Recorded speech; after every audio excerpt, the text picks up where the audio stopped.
Hello everyone, this is Archana. Welcome back to my channel. और आज के इस ब्लॉग में जैसा कि आपको ड्रेस और गेटअप से पता चल गया होगा कि अभी मैं हूँ दार्जिलिंग में, और आज मैं आपको करवाने वाली हूँ दार्जिलिंग की सैर।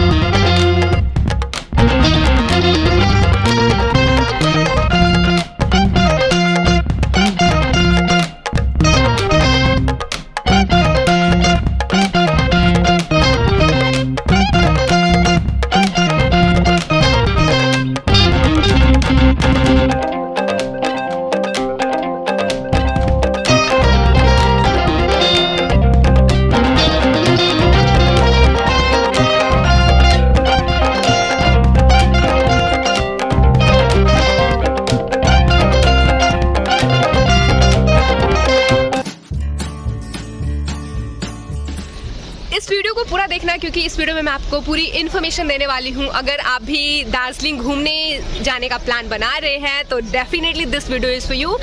इसमें मैं आपको सारी इन्फॉर्मेशन देने वाली हूँ, जैसे आपको कहाँ से बसेस लेनी है, कहाँ से ट्रेन लेनी है, कहाँ से आपको शेयरिंग वाली गाड़ियाँ मिलेंगी, आप अगर दार्जिलिंग जाते हो तो कहाँ स्टे कर सकते हो, फूड ऑप्शंस क्या क्या होंगे, और दार्जिलिंग में कौन कौन सी ऐसी प्लेसेस है जहाँ आपको ज़रूर घूमना चाहिए।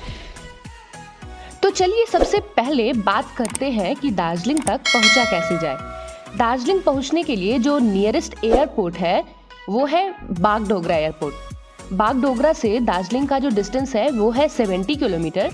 तो यहाँ से आप प्राइवेट वाली कैब लेकर पहुँच सकते हैं दार्जिलिंग, और जिसका कीमत आपको अप्रॉक्स 3000 पड़ सकता है।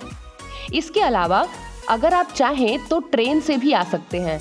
तो दार्जिलिंग पहुंचने के लिए जो नियरेस्ट रेलवे स्टेशन है वो है न्यू जलपाईगुड़ी। न्यू जलपाईगुड़ी से दार्जिलिंग की जो डिस्टेंस है वो है 73 किलोमीटर। तो यहाँ से शेयरिंग वाली गाड़ी या फिर प्राइवेट कैब लेकर भी आप दार्जिलिंग तक जा सकते हैं। तो चलिए अब हम इन खूबसूरत रास्तों से होकर पहुँच चुके हैं दार्जिलिंग। क्या सो फाइनली आई एम इन दार्जिलिंग। ये है दार्जिलिंग। ये है दार्जिलिंग का टैक्सी स्टैंड, और जैसे ही आप यहाँ आएंगे यहाँ आसपास में ही आपको बहुत सारे होटल्स मिल जाएंगे रुकने के लिए। पर आई विल सजेस्ट कि आप होटल्स मॉल रोड के आसपास लें। वैसे मैं कुछ होटल्स के नंबर भी डिस्क्रिप्शन बॉक्स में दे दूंगी, अगर आप चाहें तो उस नंबर पर बात करके अपने रूम्स की बुकिंग पहले से भी कर सकते हैं। और अगर आपने सडन प्लान करा है दार्जिलिंग घूमने का तो भी ज़्यादा टेंशन लेने की ज़रूरत नहीं है। जो नंबर डिस्क्रिप्शन बॉक्स में दिया हुआ है तो आप वहां जाकर भी उस नंबर पे कॉल करके बात कीजिए और अपने रूम की बुकिंग कर सकते हैं दार्जिलिंग पहुंचने के बाद भी। ऑलराइट, सो फाइनली मैं थोड़ा सा ब्रेक लेने के बाद अभी निकल चुकी हूँ अपने होटल से। एक्चुअली जहाँ पे अभी मैं रुकी हूँ वो होटल नहीं, एक होम स्टे है। सो अभी मैं वहाँ से निकल चुकी हूँ। और आप जिस भी होटल में रुकोगे मोस्टली वो लोग ब्रेकफास्ट प्रोवाइड करा देते हैं। सो ब्रेकफास्ट करने के बाद अब बात करते हैं कि दार्जिलिंग को एक्सप्लोर कैसे करें। सो इसके लिए आपके पास दो ऑप्शंस होंगे। या तो आप प्राइवेट कार की बुकिंग करो जिसकी कीमत ऑलमोस्ट 1500 से 2000 के बीच होती है पर डे के हिसाब से, और या तो अभी मैं जो आइडिया देने वाली हूँ आप चाहो तो उसे भी ट्राई कर सकते हो। ऑलराइट, सो अभी मैं आपको एक बहुत ही चीपेस्ट वे बताने वाली हूँ दार्जिलिंग को एक्सप्लोर करने का। और वो ये कि दार्जिलिंग में बहुत सारे ऐसे पॉइंट्स हैं जो आप घूम सकते हैं with in a day. Like 7 to 8 points आप एक दिन में कवर कर सकते हो। और यहाँ पे ऐसा मुझे पहले पता नहीं था, लेकिन क्योंकि मैं जब यहाँ आई and I was searching for some tour and travel agents, तो उन्हीं के थ्रू मुझे पता चला कि एक्चुअली होता क्या है कि जितने भी 6 या 7 प्लेसेस हैं तो उनकी एक पर्टिकुलर टाइमिंग होती है। सुबह 9 बजे से लेके शाम के 4 बजे तक वो आपको 7 to 8 स्पॉट्स की सैर करवाते हैं शेयरिंग में, एंड उसकी जो प्राइसिंग होती है वो होती है 300 पर पर्सन। तो ये सबसे चीपेस्ट वे होगा, क्योंकि अगर आप गाड़ी की बुकिंग करने जाते हो तो अगर आप रिजर्व करते हो तो रिजर्व वाले ऑलमोस्ट आपसे 3000 लेंगे, तो इट विल बी कॉस्टलियर। तो इससे अच्छा ऑप्शन है जो मैं आपको बता दे रही हूँ। और नंबर मैं उस पर्टिकुलर टूर एंड ट्रैवल का जो भी उस टूर एंड ट्रैवल एजेंट का नंबर मैं डिस्क्रिप्शन बॉक्स में मेंशन कर दूंगी, तो आप वहां से जाके कांटेक्ट करके उनसे बात कर सकते हैं। दार्जिलिंग को एक्सप्लोर करने के लिए आपके पास बेसिकली 2 दिनों का वक्त होना चाहिए। तो चलिए शुरुआत करते हैं पहले डे 1 से। तो डे 1 में सबसे पहले आप जाएंगे हिमालयन जू देखने। सो अभी जो फर्स्ट प्लेस जहाँ मैं आई हूँ वो है, जैसा आप मेरे पीछे देख सकते हैं, ये है एक जू और इसकी जो टिकट की प्राइसिंग है वो है 110 रुपीज़। एंड जब आप टिकट लेते हो तो आप अंदर जाके 2 म्यूजियम है एंड एक जू है। सो 3 स्पॉट्स हैं एंड इन 3 स्पॉट्स को देखने के लिए आपको जो टाइमिंग होती है अप टू 4 PM तक ये जो जू है वो ओपन रहती है। सो आप ट्राई करो कि 4 PM से पहले आओ, क्योंकि उसके बाद फिर टिकट्स अवेलेबल नहीं रहती हैं। तो अभी मैं जा रही हूँ जू के अंदर और देखती हूँ कौन कौन से जानवर होते हैं, जो कौन कौन से एनिमल मुझे देखने को मिलते हैं। बेसिकली ये अपने लेपर्ड के लिए भी फेमस है। हिमालयन जू को एक्सप्लोर करने के बाद आपका जो सेकंड डेस्टिनेशन होगा वो है रोपवे, पर उससे जाने से पहले आपको रास्ते में ही एक स्कूल दिखेगा और ये वही स्कूल है जहाँ पे यारियां फिल्म की शूटिंग हुई थी। इस स्कूल के सामने ही रास्ता है रोपवे पे जाने का। रोपवे के पास जब आप पहुंचोगे तो आपको बहुत क्राउड देखने को मिलेगी, तो आपके पास बेटर ऑप्शन है कि आप टिकट्स पहले से ले लें, क्योंकि अगर आप ऑन द स्पॉट जाके टिकट की बुकिंग करवाओगे तो फिर मुझे जहां तक उम्मीद है टिकट नहीं मिलेगी, क्योंकि यहां ऑलरेडी काफ़ी भीड़ रहती है। ओके, सो सेकंड प्लेस जहां मैं अभी गई थी वो था रोपवे, लेकिन रोपवे के पास इतनी ज़्यादा भीड़ हो रखी है कि अभी उनका जो टिकट काउंटर है वो क्लोज हो चुका है and they are saying to wait for more than 2 hours. तो हमारे पास इतना टाइम नहीं है कि मैं 2 घंटे बैठ के वहाँ वेट करूँ। So I am going back to another spot. Ropeway से निकलने के बाद आपका जो तीसरा डेस्टिनेशन होगा वो होगा तेंजिंग रॉक। सो तेंजिंग रॉक के पास में ही एक और रॉक है जिसका नाम है गोम्बू रॉक। सो तेंजिंग रॉक और गोम्बू रॉक आसपास, मतलब एक दूसरे के आमने सामने हैं और आप चाहें तो यहाँ पे रॉक क्लाइंबिंग भी कर सकते हैं। Darjeeling is famous for its momos. तो भाई आपको मोमोज खाना बिल्कुल भी नहीं भूलना है, जहां भी मोमोज दिखे यू शुड ट्राई। तो रॉक देखने के बाद आप आगे बढ़ेंगे टी गार्डन की तरफ। दार्जिलिंग अपने चाय के बागानों के लिए भी उतना ही फेमस है जितना कि अपने मोमोज के लिए। और मैं भी आ चुकी हूँ टी गार्डन में, दार्जिलिंग का टी गार्डन, और मैं देख रही हूँ यहाँ बहुत ही कलरफुल ड्रेसेस में लोग फोटो खिंचवा रहे हैं। So how can I be back, तो मैं पीछे कैसे रह सकती हूँ। चलती हूँ, देखती हूँ कौन सा ड्रेस मैं पिक करने वाली हूँ। दार्जिलिंग के टी गार्डन में आप चाहें तो दार्जिलिंग का पारंपरिक जो कॉस्ट्यूम होता है वो पहन के फोटो शूट भी करवा सकते हैं, और जो कॉस्ट्यूम का चार्ज होता है वो 50 रुपीज़ पर पर्सन होता है। तो फोटो सेशन कराने के बाद आप टी गार्डन के बाहर आइए और यहाँ पे बैठ के आप चाय का लुत्फ उठा सकते हैं। और मैं रिकमेंड जरूर करूँगी कि कुछ टी बैग्स अपने साथ जरूर वापस लेकर आएं। टी गार्डन से निकलने के बाद आप वापस आ जाइए टैक्सी स्टैंड और यहाँ से दार्जिलिंग की वर्ल्ड हेरिटेज साइट जो कि हिमालयन टॉय ट्रेन है, इसको देखना ना भूलें। आप चाहें तो इसकी सवारी भी कर सकते हैं।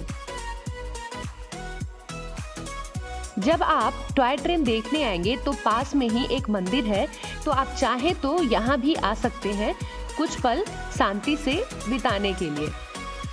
दार्जिलिंग में इतनी चीज़ों को एक्सप्लोर करते करते आपके लंच का भी टाइम हो जाएगा, तो कोई अच्छा सा रेस्टोरेंट देखकर आप लंच कर लें। यहाँ पे वेज और नॉन वेज दोनों ऑप्शंस अवेलेबल रहते हैं। लंच करने के बाद ऑलमोस्ट 3 बज चुके होंगे और जो टैक्सी ड्राइवर होते हैं या फिर प्राइवेट व्हीकल वाले वो आपको लेकर जाएंगे रॉक गार्डन की तरफ। और एक और बात जो मैं आपको बताना चाहूँगी और वो ये कि रॉक गार्डन तो मस्ट विजिटिंग प्लेसेस है, दार्जिलिंग की, लेकिन जब भी आपको रॉक गार्डन आना हो तो आप ट्राई करना कि 4 बजे से पहले आएँ, क्योंकि जैसे ही 4:30 अराउंड होता है ना, तो रॉक गार्डन भी बंद होने लगता है एंड उसके साथ साथ जो आसपास के कैफ़ेज़ वगैरह हैं, सो सारे कैफ़ेज़ भी बंद होने लगते हैं। तो इसलिए ट्राई करना कि आप 4 बजे से पहले तक आ जाओ यहाँ पे। जब आप रॉक गार्डन से लौटेंगे तो ऑलमोस्ट शाम के 6 से 7 बज चुके होंगे। चाह रहे थे, मतलब अगर आप भी दार्जिलिंग से शॉपिंग करना चाहते हैं तो आप शॉपिंग दिन में कर लें, क्योंकि अभी शाम के 6 बजे हैं और ऑलमोस्ट मार्केट क्लोज हो चुका है। तो अभी मैं रात में बाहर आई थी स्ट्रीट शॉपिंग के लिए, बट मुझे जो मार्केट है वो क्लोज मिला, तो अब मैं कल आऊँगी शॉपिंग करने के लिए। सो इट्स बेटर कि आप दिन में शॉपिंग कर लें अगर आपको कुछ खरीदना है तो। रात में आप अपने होटल में स्टे कीजिए एंड एक अच्छी सी नींद ले लें, क्योंकि डे 2 की शुरुआत जो आपकी होगी वो मॉर्निंग के 3 या 3:30 बजे हो जाएगी, अगर आपको खूबसूरत सा सनराइज देखना है। बेसिकली डे 2 में आप सबसे पहले जाएंगे टाइगर हिल। यहाँ से सनराइज एंड जो माउंट कंचनजंगा की पीक्स हैं उनको देखने। Alright, so if you ask me कि दार्जिलिंग की सबसे ज़्यादा क्राउडेड प्लेस कौन सा है, तो आई विल आंसर कि टाइगर हिल, क्योंकि टाइगर हिल से सनराइज़ पॉइंट दिखती है। मतलब वहाँ सनराइज, क्योंकि टाइगर हिल लोग सनराइज़ देखने के लिए जाते हैं एंड टाइगर हिल की एक ख़ास बात ये है कि वहाँ अगर सनराइज़ जो होता है, सनराइज़ सामने से सनराइज होता है और सनराइज़ की जो रेज होती है वो पीछे माउंटेन है, कंचनजंगा की पीक्स है, तो सनराइज़ की जो रेज होती है वो कंचनजंगा की पीक्स पे जाती है, जिसके कारण कंचनजंगा की जो पीक्स है वो काइंड ऑफ येलो और गोल्डन काइंड का दिखाई देता है। तो ये देखने के लिए बहुत ही ज़्यादा भीड़ रहती है। वैसे अगर आप टाइगर हिल जा रहे हैं तो एक सजेशन मैं ज़रूर आपको देना चाहूँगी। जैसे जिस भी ड्राइवर से आप बात करते हो टाइगर हिल जाने के लिए, तो वो ये कहते हैं कि आप सुबह में जल्दी से जल्दी आ जाओ, लेकिन ऐसा नहीं है। मतलब आप एक काम कर सकते हैं, एक बार आप गूगल में देख लें, जो भी सनराइज होने का टाइम है उसी टाइम पे आप जाएं, क्योंकि वहाँ पे काफ़ी ठंड रहती है और अगर आप 1 घंटे पहले भी जाते हो तो आपको 1 घंटा वेट करना पड़ेगा। तो इसलिए मेरी मानो तो आप जब सनराइज का एग्जैक्ट जो टाइमिंग होती है उसके अराउंड जाओ, क्योंकि भीड़ धीरे धीरे हटने लगती है। अब पहले से जो खड़ा है, पहले से जो इंसान वहाँ प्रेजेंट है, उसने सनराइज एक बार देखा, उसके बाद वो वहाँ से हट जाएगा, राइट। तो ऐसे में वहाँ जगह खाली हो जाती है। जब आप लेट से भी पहुँचोगे तो कोई दिक्कत नहीं है, क्योंकि कंचनजंगा की जो पीक्स है वो आपको दिखेगी। तो इसलिए ज़्यादा भीड़ करने की ज़रूरत नहीं है और ना ही ज़्यादा ठंड में खुद को मारने की ज़रूरत है। तो थोड़ा सा आप इसका देख सकते हैं कि सनराइज का टाइम क्या है, उसके अकॉर्डिंग से आप टाइगर हिल जा सकते हैं। टाइगर हिल से निकलने के बाद आपका जो नेक्स्ट डेस्टिनेशन होगा वो होगा घूम मॉन्स्ट्री का। घूम मॉन्स्ट्री, और ये जो मेरे पीछे आप मॉन्स्ट्री देख रहे हैं, ये है घूम मॉन्स्ट्री। दार्जिलिंग में ये जो मॉनेस्ट्री है, इसे एक मंगोलियन मॉन्क के द्वारा बनवाया गया था और इस मॉनेस्ट्री के अंदर जब आप जाएंगे तो यहाँ 12 फीट लंबी एक प्रतिमा रखी हुई है गौतम बुद्ध की। इस मॉनेस्ट्री से निकलने के बाद आपका जो नेक्स्ट डेस्टिनेशन होगा वो होगा बतासिया लूप, और बतासिया लूप में जाने के लिए आपको 20 रुपीज़ का टिकट लेना होता है। बतासिया लूप को गोरखा सोल्जर्स की याद में बनाया गया है। गोरखा सोल्जर्स जिन्होंने देश को आज़ाद कराने की खातिर 1947 के दौरान अपना बलिदान दिया था, तो उन्हीं की याद में ये बतासिया लूप बनाया गया है। जब आप अंदर जाएंगे तो यहाँ आपको एक बड़ी सी स्टैचू भी देखने को मिलेगी। अभी आई हूँ वो है बतासिया लूप, ये जो मेरे पीछे आप देख सकते हो। सो ये काइंड ऑफ गार्डन है, छोटा सा गार्डन है और यहीं पे आई लव दार्जिलिंग करके जो बनाया हुआ है, वहाँ पे आप जाके फ़ोटो शूट करवा सकते हैं। और यहाँ पे भी जैसे टी गार्डन में जब आप जाते हो तो आपको दार्जिलिंग की जो कल्चरल ड्रेस है वो पहन के फ़ोटो खिंचवा सकते हो। सो यहाँ पे भी वो ऑप्शन अवेलेबल है, तो अगर आप चाहो तो यहाँ पे कल्चरल ड्रेस पहन के भी फ़ोटो शूट करवा सकते हो। बतासिया लूप के पास में टॉय ट्रेन भी चलती है, लेकिन टॉय ट्रेन की जो टाइमिंग होती है वो मॉर्निंग में 10 AM से होती है और अभी सुबह के 9 बज रहे हैं। सो अभी टॉय ट्रेन अवेलेबल नहीं है, बट यहाँ पे आई लव दार्जिलिंग करके बनाया हुआ है, जहाँ पे आप चाहें तो फ़ोटो शूट करवा सकते हैं। So I am going to that side for this.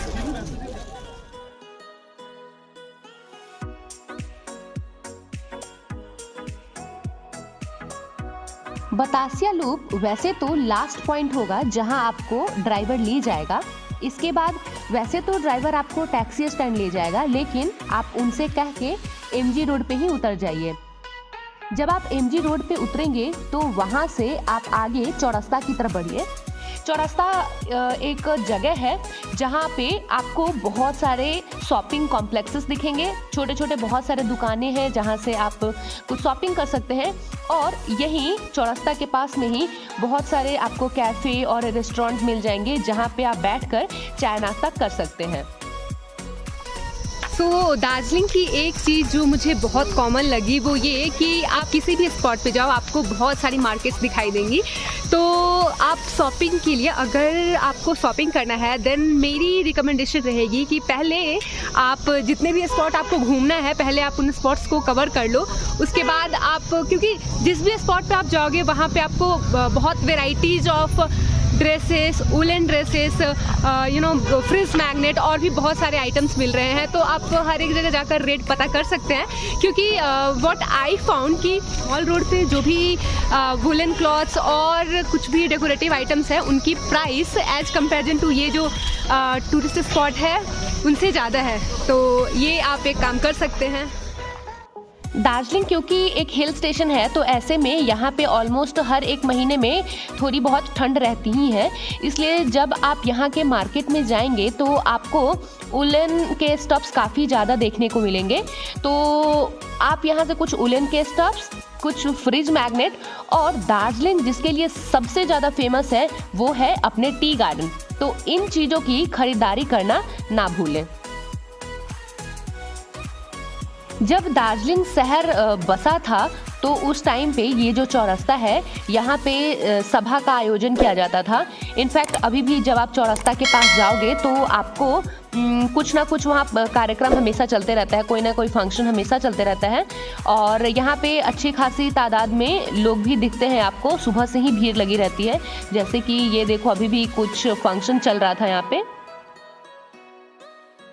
Okay so मैं भी चौरस्ता के पास आई थी, एक कैफ़े ढूंढ रही थी जो मैंने देखा था काफ़ी फेमस कैफ़े है।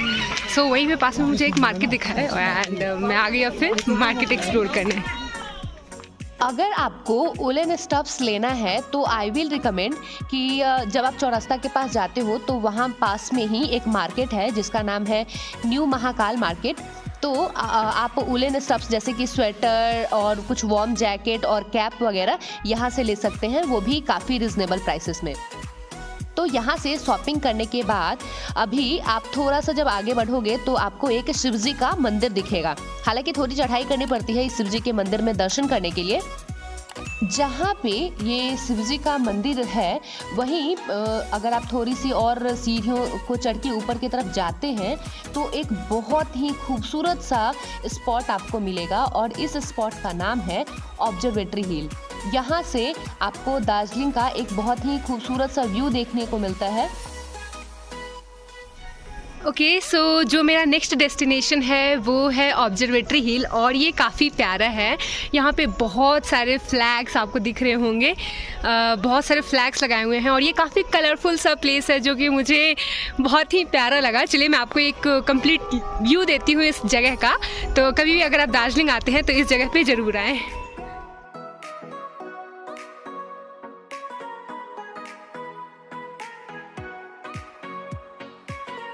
सो ऑब्जर्वेटरी हिल आपका लास्ट पॉइंट रहेगा घूमने का और कुछ इस तरीके से आप भी अपने दार्जिलिंग के टूर को प्लान कर सकते हैं। ओके सो अब बात करते हैं कि कौन सा महीना बेस्ट रहेगा यहाँ घूमने के लिए। तो अगर आप स्नोफॉल देखना चाहते हैं तो मोस्ट प्रोबेबली आप दिसंबर टू जनवरी में आओ, और अगर आपको मानसून पसंद है और पहाड़ और बादलों की अच्छी अच्छी फ़ोटोज़ लेना चाह रहे हैं देन आई विल रिकमेंड कि रेनी सीजन में आओ, मतलब अगस्त सितंबर में आप यहाँ आओ। लेकिन अगस्त सितंबर में थोड़ी सी प्रॉब्लम ये होती है कि कभी कभी बारिश ज़्यादा हो जाने की वजह से कुछ जगह जो होती हैं वो ब्लॉक हो जाती हैं, तो आप उन जगहों पे नहीं जा पाएंगे। हालांकि मानसून सीजन में सबसे अच्छा वाला जो बेनिफिट होता है वो होता है कि आपको ना नेचर काफ़ी क्लियर, मतलब जो भी वेदर है ना, बारिश होती है थोड़े टाइम के लिए लेकिन उसके बाद जो वेदर होता है वो काफ़ी क्लियर हो जाता है, स्काई क्लियर हो जाता है, तो व्यू काफ़ी अच्छा दिखता है। एंड अभी दिसंबर जनवरी में स्नोफॉल होती है, बहुत कम होती है, काफ़ी ऊंचाई पे होती है, तो स्नोफॉल के लिए आई विल नॉट रिकमेंड कि आप दार्जिलिंग आओ। सो या this is all for my Darjeeling trip. तो अगर मेरी वीडियोज़ आपको इन्फॉर्मेटिव लगती है, मैंने जो इन्फॉर्मेशन शेयर किया, if that is helpful for you, अगर आपके लिए इन्फॉर्मेटिव है, then please do hit the like button, subscribe my channel and do not forget to hit the bell button, ताकि जो भी अपकमिंग वीडियोज़ मेरे चैनल पे आती हैं उनकी नोटिफिकेशन आपको मिलते रहे। Thank you so much for watching. And या अगर आपके पास कोई भी सजेशंस हो, if you have any kind of suggestions for me, then definitely आप कमेंट सेक्शन में वो सजेशन मुझे दे सकते हैं। I am gonna consider that. Okay.